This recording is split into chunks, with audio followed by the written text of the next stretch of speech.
더불어민주당 외통위 소속 의원들입니다. 오늘 허위 공문서를 작성해서 국민들을 속여가면서 일본의 역사 지우기, 사도광산의 문화유산 네트워크 등재를 용인해줬던 외교부의 거짓말에 대해서 국민들께 규탄하면서 고발장을 접수한다는 내용의 말씀을 올리기 위해서 이 자리에 섰습니다.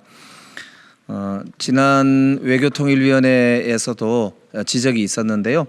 이런 이제 허위 공문서 작성 등의 행태는 우리 이제 대한민국 정부가 역사 지우기에 법률적인 그런 위반을 해가면서까지 일본의 친일 굴종 외교를 하는 문제에 더 이상 좌시할 수가 없다라는 차원에서 오늘 이 자리에 서게 됐습니다.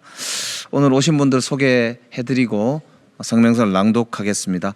먼저 외교통일위원회의 민주당 윤우덕 의원님 참석하셨습니다. 권칠성 의원님 참석하셨습니다. 이용선 의원님 참석하셨습니다. 저는 간사로 있는 김영배입니다. 그럼 성명서를 낭독하겠습니다. 허위 공문서로 국민을 속여 사도광산 사태를 만든 조태열 외교부 장관을 고발합니다. 민주당 외교통일위원회 위원 일동은 오늘 국민을 속여가며 친일 외교 앞장선 조태열 외교부 장관과 담당 공무원을 고위공직자범죄수사처에 고발합니다. 지난 7월 27일 일제강제노동의 상징인 사도광산이 우리나라의 동의와 함께 세계문화유산으로 등재되었습니다. 당시 외교부는 보도자료를 통해 등재 결정에 동의한 경위를 설명하였는데 이 과정에서 허위 공문서를 작성한 사실이 드러났습니다. 첫째, 전시물을 사도광산 현장에 이미 설치했다라고 하는 것은 허위입니다.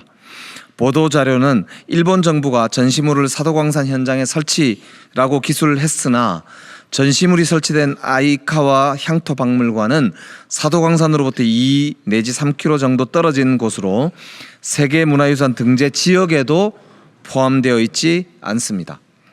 둘째, 일본 대표는 전시물을 설명함에 있어 한국인 노동자를 지칭하지 않았습니다.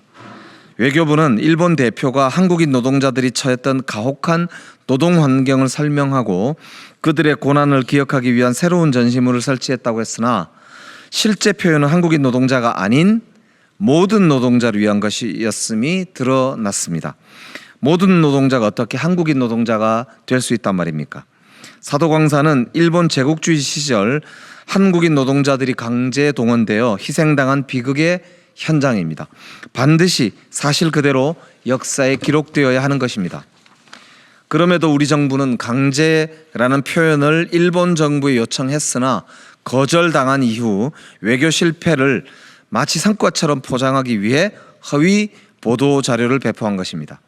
도대체 대한민국의 외교부인지 일본의 외무성인지 알 수 없는 지경입니다. 외무공무원법에 따라 외무공무원은 대외적으로 국가의 이익을 보호, 신장해야 함에도 오히려 일본에 유리한 결과를 위해 범법 행위까지 저지른 것입니다. 법과 원칙까지 어기고 국민까지 속여가며 일본 정부의 과거사 은폐와 미화에 동조한 점은 반드시 심판받아야 합니다. 조태열 외교부 장관과 담당 공무원은 국민께 사죄하는 마음으로 엄중하게 조사에 임하시길 바라며 공수처 역시 철저한 수사를 통해 사실을 명명백백하게 밝혀주시길 바랍니다.